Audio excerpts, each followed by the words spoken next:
Mas retornemos à argumentação do sofista, onde, na sequência, o percurso seguirá o plano que é disposto entre 260e e 261e, que é aquele plano argumentativo que lemos no final da aula passada e que agora eu retomo com as minhas palavras. Entre 260C e 261A, é uma longa intervenção do estrangeiro, nós encontramos o seguinte plano de pesquisa. Em primeiro lugar, se tratará de examinar o que são o discurso, a opinião e a imaginação. Em segundo lugar, se tratará de descobrir que relação eles têm com o não ser. E estabelecida essa relação do discurso, da opinião e da imaginação com o não ser, em terceiro lugar, se demonstrará a existência da falsidade. E, demonstrada a existência da falsidade, em quarto lugar, finalmente, será averiguado se o sofista poderá ser aprisionado nela, na falsidade, se a acusação de falsidade couber a ele. Se não couber, então se tratará de absolver o sofista da falsidade e procurá-lo enquadrar, aprisionar em outro gênero. A tarefa é enorme. Eu considero mesmo que é uma tarefa fundadora da racionalidade ocidental. E não é à toa que ela, mais uma vez, é comparada a uma difícil caça com miríade de obstáculos ou aporias, bem como é comparada em 261b com um combate para o qual os guerreiros, estrangeiro e teto, devem encorajar-se por já terem ultrapassado a forte muralha de uma cidade a ser tomada. A analogia com uma forte muralha que já foi vencida parece referência ao exame dos gêneros maiores, com estabelecimento do que significam cada um deles, de que relações e não relações guardam entre si, e principalmente com a descoberta da existência do não ser, ou do to táteron, do outro. Afinal, o estabelecimento de um plano de inteligibilidade fornece critério para não tomar o mesmo pelo outro e o outro pelo mesmo. É nesse contexto que lemos a citação número 6. Diferentemente do mal refutador, que é o sofista, que, através de passes de mágica, indiferente às diferenças e misturas, tenta mostrar que o grande é pequeno e o pequeno grande, O bom refutador, tendo atingido a diferença inteligível, pode avaliar se uma muralha é realmente grande. Isto é, se ela é digna de ser combatida, ou se ela só o aparenta, sendo, na verdade, menor e indigna do combate por argumentos.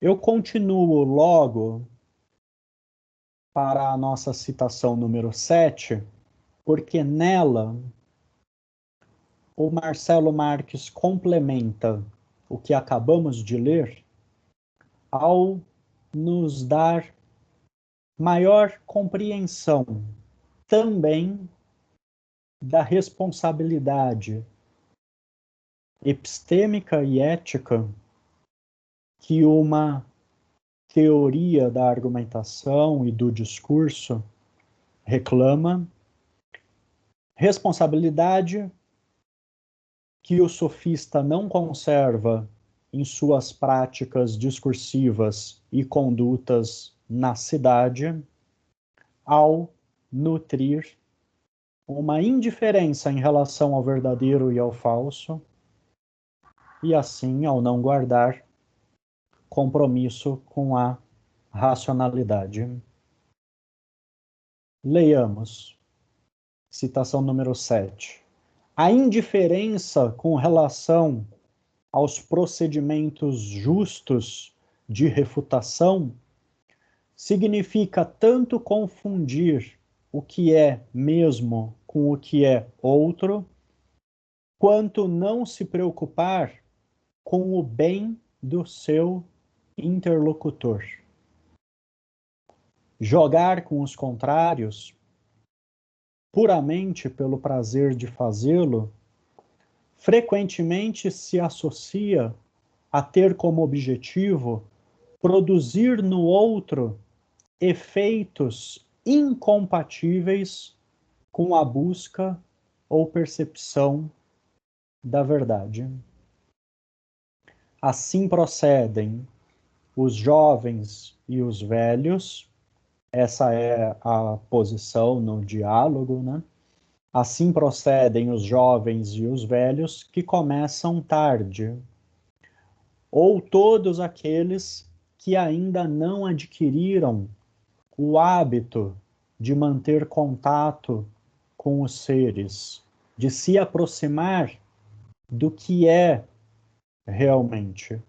Jogar de qualquer maneira com os contrários, realizar um puro falatório, indica infantilidade, ingenuidade, falta de experiência, mesmo entre os velhos, ou indica indiferença irônica, talvez poderíamos acrescentar cínica, com relação ao que é efetivamente.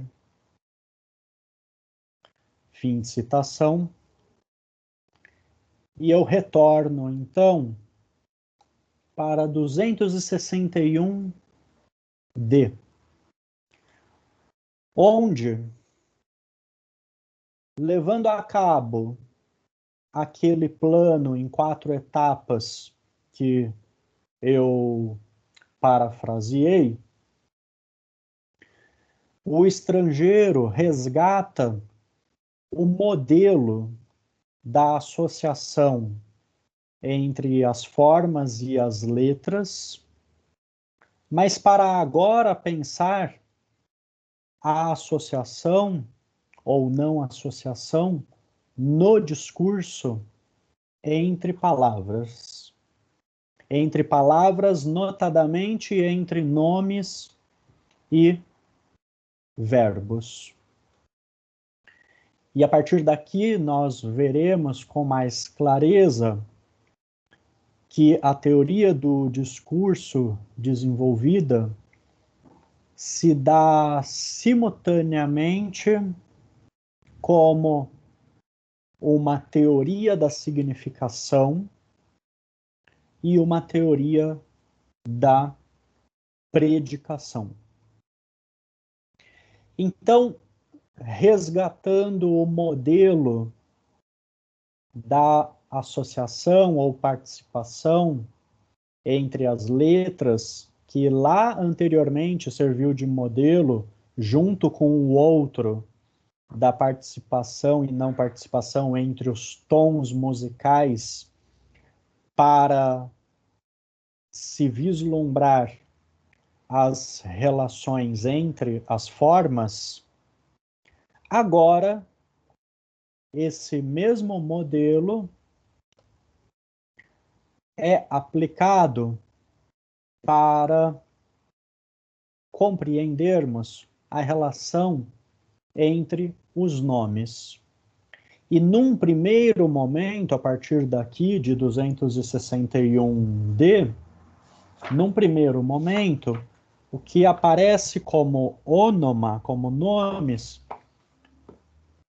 talvez tenha o sentido de palavras ou termos em geral.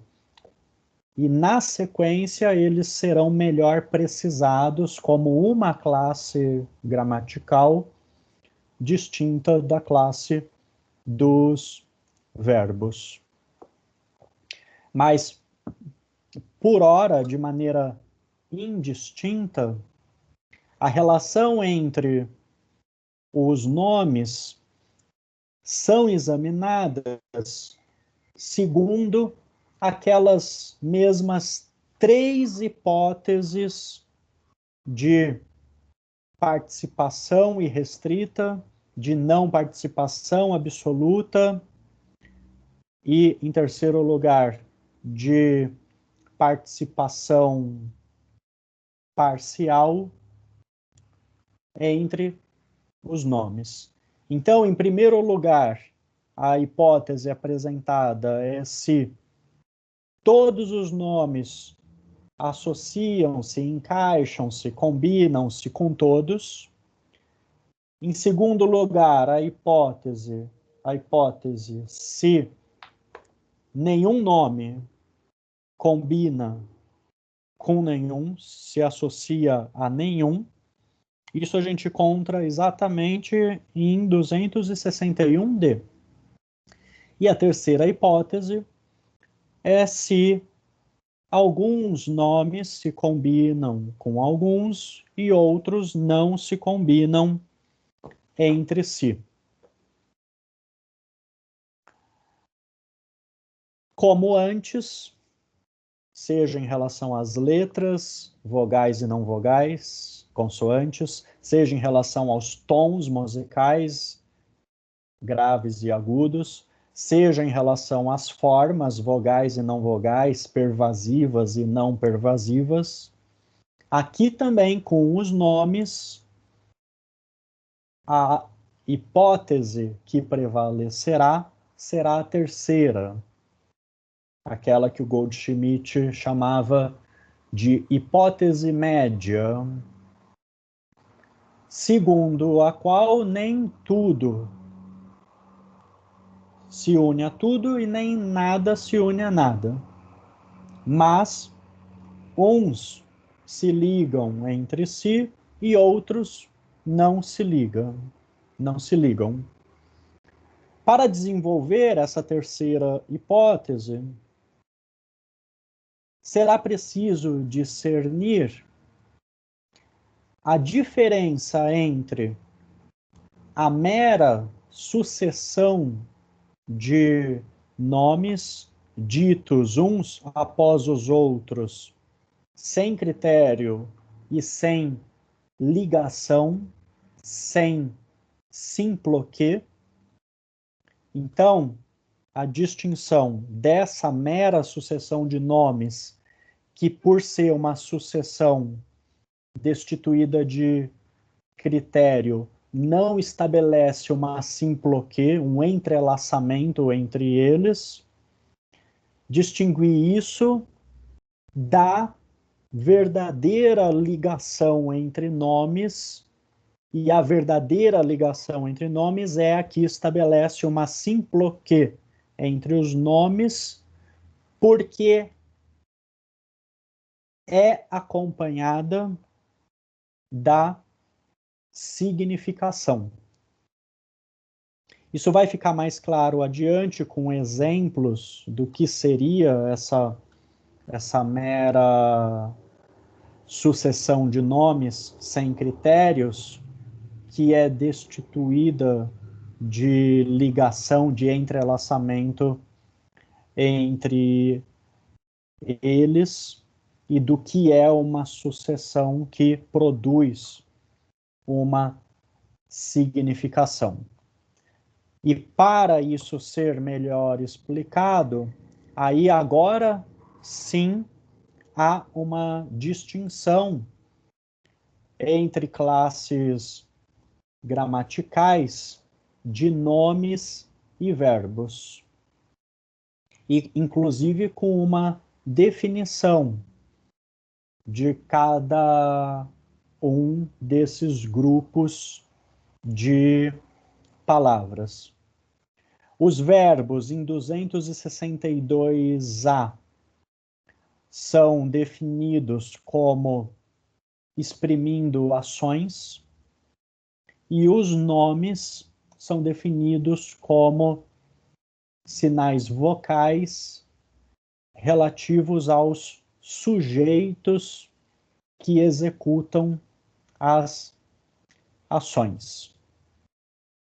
E então são dados exemplos de uma mera sequência aleatória de palavras que não produz significação, como, por exemplo, a sequência de verbos como anda, corre, dorme, que não formam um discurso quando meramente enumerados assim. E não constituem um discurso porque não tem uma simploquê, um entrelaçamento entre eles, entre os termos. E do mesmo modo, se enumerarmos sequencialmente só nomes, como leão, servo, cavalo, também não resulta daí propriamente um discurso. Cabe, então, elucidarmos o que está sendo chamado de discurso, de logos aqui. E por que não é um discurso, não é um logos, a mera sequência de termos. Vamos ler a nossa citação número 8, em que o estrangeiro nos diz: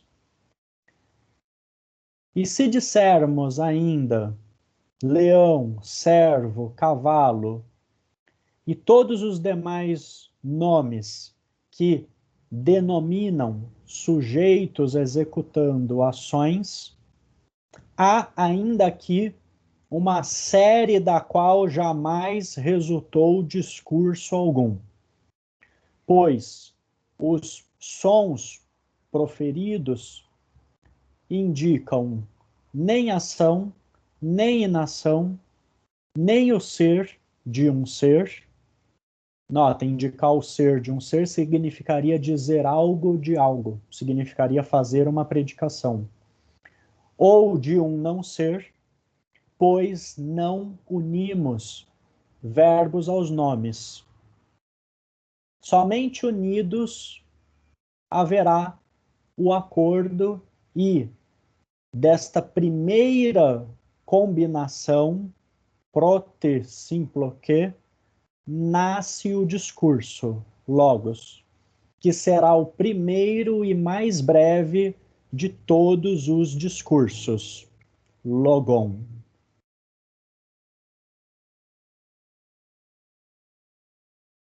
Esse discurso, que é o primeiro e mais breve de todos, parece ser aquilo que será chamado em Aristóteles, claro que em um contexto diverso, de proposição, de discurso declarativo, de logos apofânticos. Esse primeiro discurso é a estrutura mínima do próprio discurso, essa estrutura mínima de cópula entre sujeito e predicado, no caso expresso aqui como um nome e um verbo. Em 262c, na sequência, são dados alguns exemplos desse primeiro e menor discurso de todos. Alguns exemplos de proposições, como o homem aprende,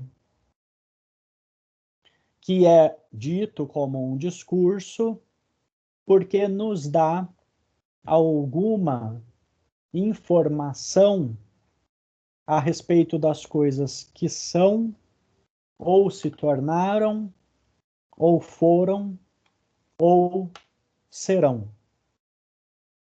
Ele é um discurso que não se limita só a nomear.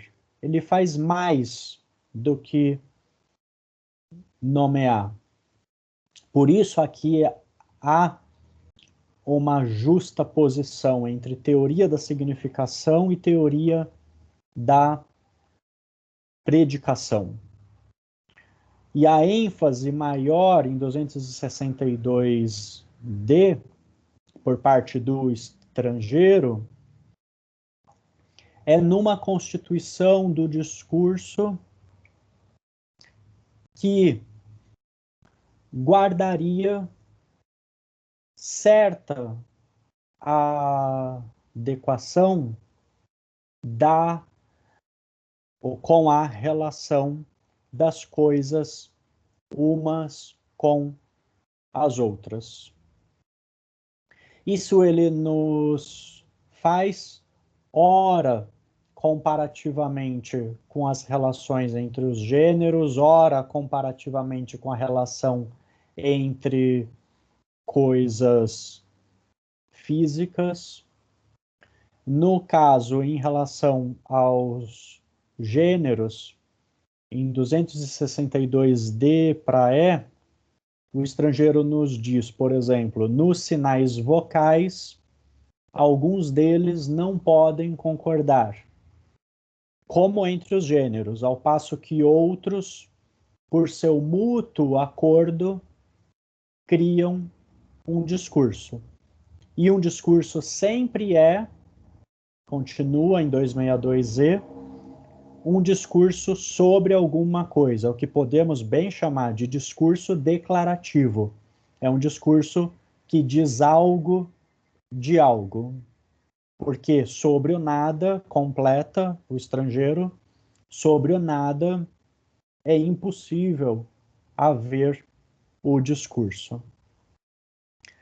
A partir daqui, observemos aqueles outros planos de alteridade, aqui eu fiz menção um pouco antes, do discurso, na significação e na predicação, que exige de nós uma compreensão da teoria do discurso apresentada aqui, com planos, ao mesmo tempo, intra- e extralinguísticos.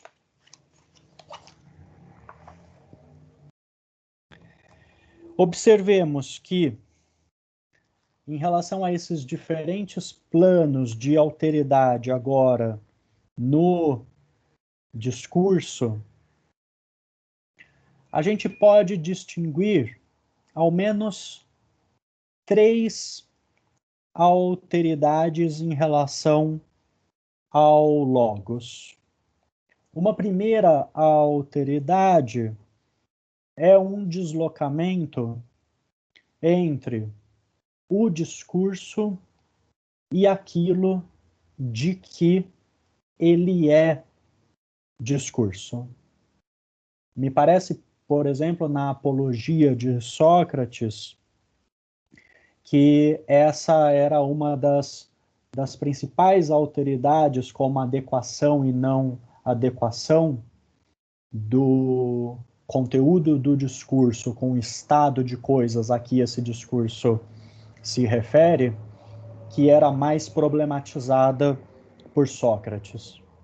Mas aqui no Sofista, nós também encontramos um outro plano da alteridade, que é o da alteridade entre os termos, entre os nomes, notadamente entre si, que é desenvolvida no que talvez possamos agora ainda esquematizar como uma terceira alteridade, que é aquela entre termos de diferentes classes gramaticais, notadamente a que é tematizada a alteridade entre verbos e nomes. E esses diferentes planos de alteridade parecem precisar serem considerados para que um discurso possa significar alguma coisa, para que possa haver uma articulação constituinte de um discurso. Porque, afinal de contas, é somente na medida em que nós distinguimos todos esses planos de alteridade, que são, notemos, tanto planos intra como extralinguísticos ao mesmo tempo, intralinguísticos no tocante ao entrelaçamento entre os termos, mas extralinguísticos, no mínimo duplamente, tanto em relação à comunicação entre os gêneros, que orienta também o entrelaçamento intradiscursivo, mas também o outro plano que opera a significação, que é em relação ao plano físico das coisas, digamos que concretas, é levando em conta, por isso a necessidade da arte dialética, levando em conta todas essas instâncias de alteridade e outras ainda que já mencionamos, que é possível que nasça um discurso, que nasça o logos, que por sua vez realiza algo. O logos, ele é dinâmico também, porque ele é uma ação. O logos, ele realiza algo. E é pela ligação das diferenças determinadas que o discurso realiza intra e extra linguisticamente que ele realiza algo. Porque para que ocorra a significação, e notem que não é só a significação de um termo, de um nome. Este nome, teteto, significa esta pessoa, este verbo, voa, significa esta ação. Não é só essa significação que é mobilizada, é também a significação que nasce, e é isso que propriamente o discurso realiza, né? Porque só o significado de cada termo ainda não cria o discurso. A significação mais importante é a que nasce com a predicação, com o entrelaçamento entre os termos.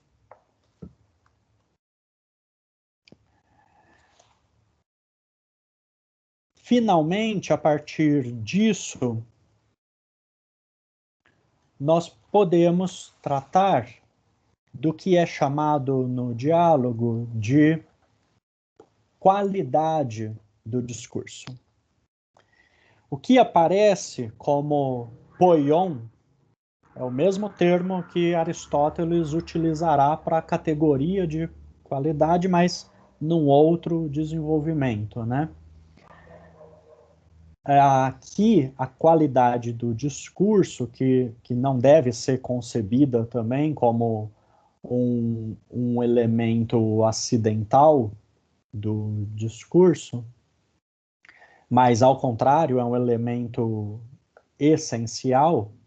Se fôssemos e se pudermos pensar como um atributo, teria de ser um atributo essencial do discurso, é o traço de verdadeiro ou falso de um discurso. E quando falamos discurso aqui, nós estamos, de maneira abrangente, nos referindo a outras modalizações do discurso, como já nos referimos, que são a opinião e a imaginação. Para tratarmos da qualidade de um discurso verdadeiro ou falso, nós estamos aprofundando a relação também do discurso com o ser e o não ser. O problema do discurso falso e do discurso verdadeiro é desenvolvido a partir da formulação de dois discursos, de duas proposições, uma verdadeira, outra falsa. A verdadeira é Teeteto está sentado, e o discurso falso é Teeteto, com quem agora converso, voa. Nós encontramos isso em 263, A, B até D. Esse primeiro discurso, Teeteto está sentado, é verdadeiro porque, de maneira muito simplificada, diz de Teeteto o que é tal como é. Já o segundo discurso, Teeteto voa, não é qualquer Teeteto, é o Teeteto com quem eu converso agora, né? Que eu sei que sob esse aspecto não voa, e sob outros aspectos eu sei que não pode voar, porque eu sei que esse predicado não se associa a este sujeito. Então, este segundo discurso é falso, porque diz de Teeteto outra coisa que aquela que ele é. Ou seja, isso está dito para nós com todas as letras em 263D. Diz o outro como sendo o mesmo. Observemos que o que ocorreu aí é que, ao ser Teeteto, houve a ligação, a predicação de dois predicados, um predicado que podia se entrelaçar em Teeteto, porque estava entrelaçado na realidade ao Teeteto mesmo, e outro predicado que não poderia se entrelaçar a Teeteto e que, por isso, ao ocorrer no discurso, produziu a falsidade. Porque, em outras palavras, associou um não ser ao ser. esse predicado que não poderia ser atribuído a esse sujeito pode ser abordado também como um não ser que não guarda participação com este ser. É notável que, com isso, nós estamos mobilizando aquelas diferentes instâncias da inteligibilidade, que não é só a eidética, mas é também a discursiva, mas que aqui também se dá juntamente com o plano físico. Então, tudo indica que esta teoria do discurso desenvolvida aqui, além das relações intradiscursivas, ela mobiliza simultaneamente tanto a noção de participação horizontal, como também a de participação vertical.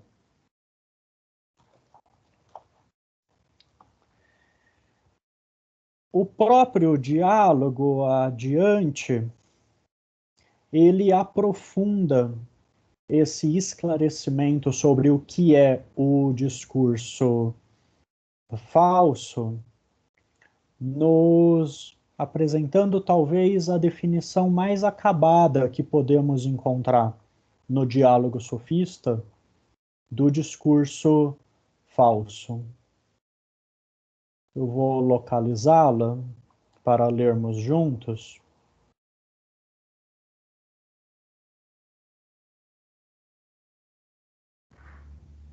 É essa passagem aqui em que o estrangeiro nos diz aqui, nesse D.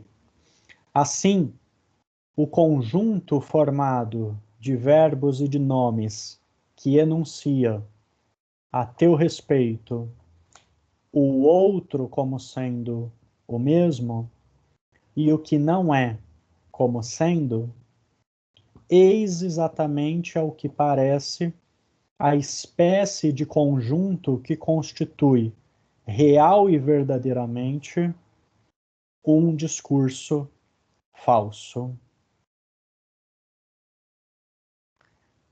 Fim de citação. Parece-me que podemos desdobrar aqui bastante conteúdo a respeito da alteridade constitutiva de um discurso falso. Porque aqui é ainda uma outra alteridade, como uma não identidade em relação ao que é teteto, bem como uma alteridade como incompatibilidade entre o sujeito teteto e alguns predicados atribuídos a ele, como o de voar, bem como a alteridade mencionada aqui, como a que diz o outro como sendo o mesmo, ou como a que diz o que não é como sendo, como uma alteridade do falso como contraditório.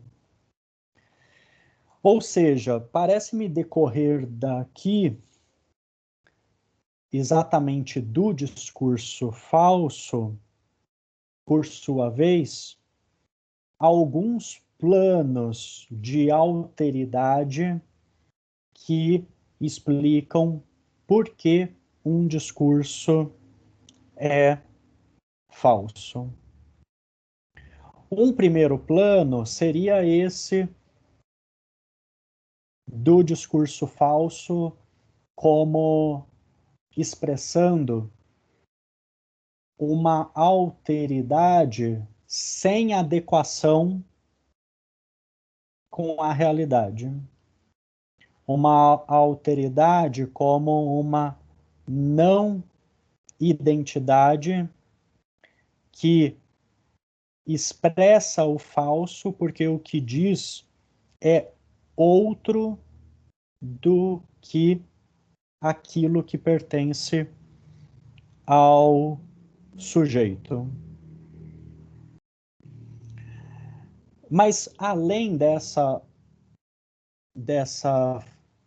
falsa alteridade, o discurso falso também mobiliza uma incompatibilidade entre predicados de um sujeito, na medida em que alguns predicados podem ser associados a um determinado sujeito e outros predicados não podem ser associados, como seria o caso do voar.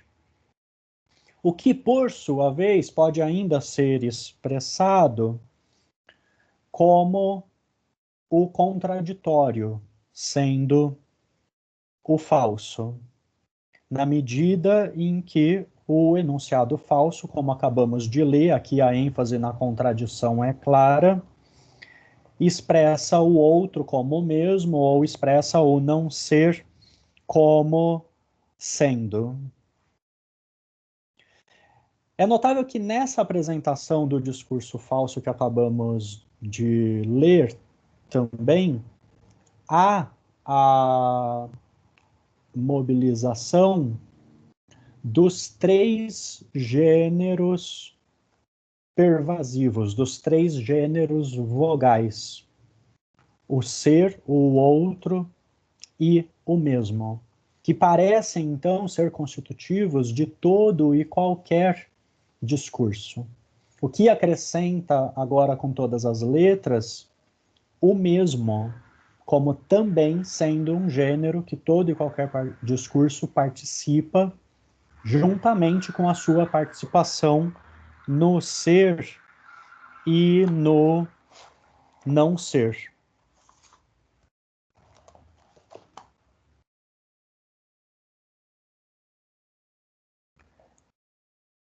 A partir daqui,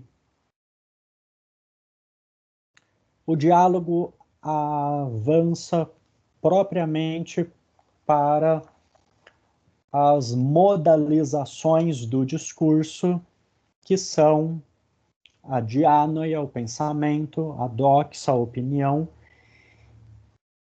e a fantasia, que a nossa tradução dos pensadores traduz como imaginação, mas outros tradutores, como o Marcelo Marques, prefere traduzir por aparição.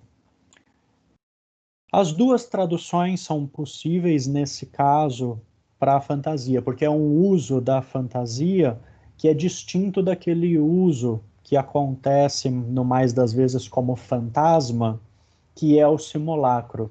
Aqui é de fato o que aparece sob a forma de alguma imagem para a alma, que é definido, por sua vez, como uma espécie de, de mescla, de combinação entre sensação e opinião.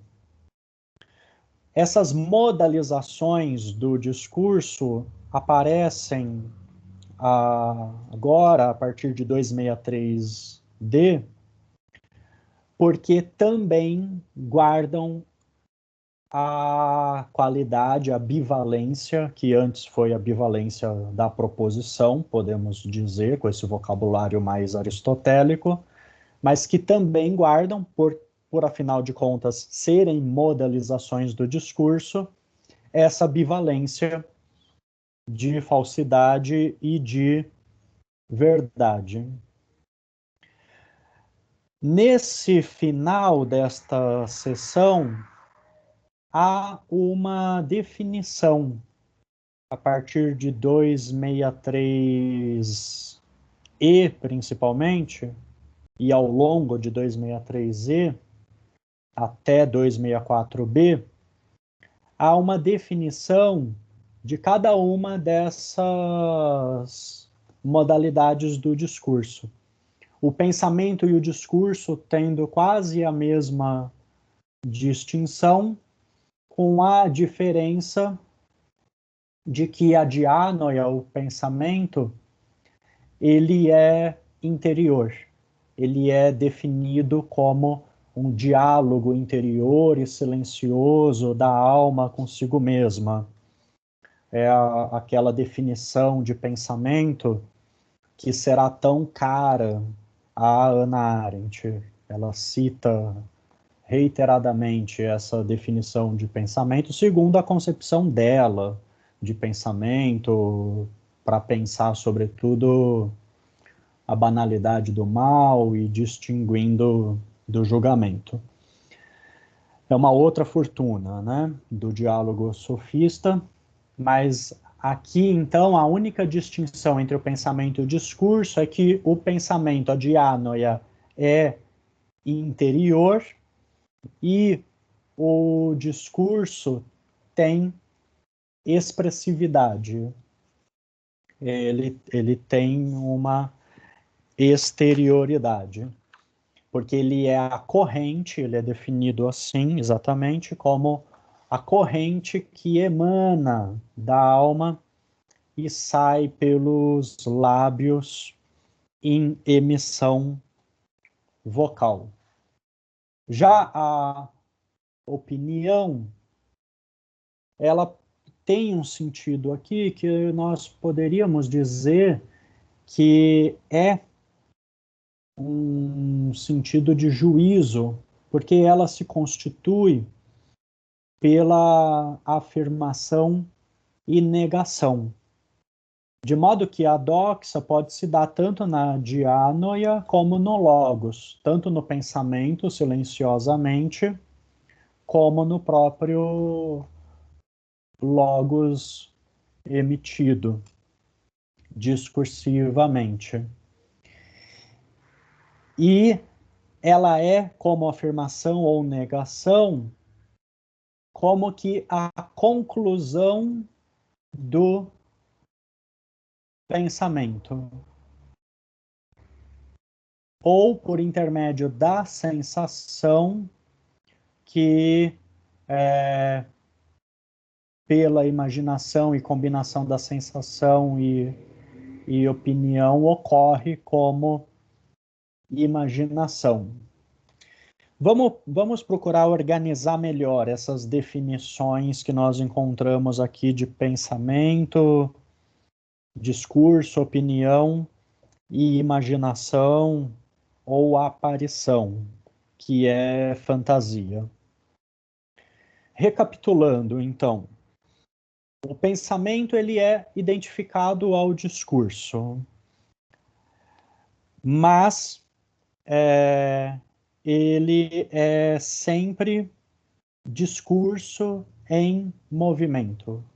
Ele é, tanto a dianoia como o logos, compreendidos, então, como um ato. Eles realizam algo. E a única diferença é que o pensamento ele é interior à alma porque ocorre sem a voz. E o discurso ele é vocal, ele é emitido. Já a opinião é quando o discurso, ainda na alma, ou seja, em pensamento, afirma ou nega, sem voz e sem percepção, sem sensação. É um momento podemos dizer, um momento, a opinião é um momento do diálogo interior, um momento do diálogo silencioso da alma consigo mesma. É quando o fluxo do pensamento para e se liga a alguma coisa, seja afirmando-a ou negando-a. Por isso é um tipo de conclusão do pensamento, mesmo que temporário. Isso é opinião. Opinião é sempre afirmação e negação, quando afirma ou nega a ligação de algo a alguma coisa. Ou a aparição, a fantasia, é quando o discurso já parou. Notem que tem uma gradação de um para outro, né? E a imaginação tem que estar em terceiro lugar, de fato, aqui. Porque ela tem como condição já essa interrupção provisória do discurso, que o torna doxa, opinião, com afirmação ou negação de algo, com a diferença de que a imaginação ou a aparição não se dá no pensamento sozinho, mas junto com a sensação, com a percepção. Ela é, em outras palavras, uma afecção do pensamento. Ela pode ser considerada e é apresentada como um patos do pensamento, na medida em que ela é sempre misturada, a imaginação sempre misturada com a sensação.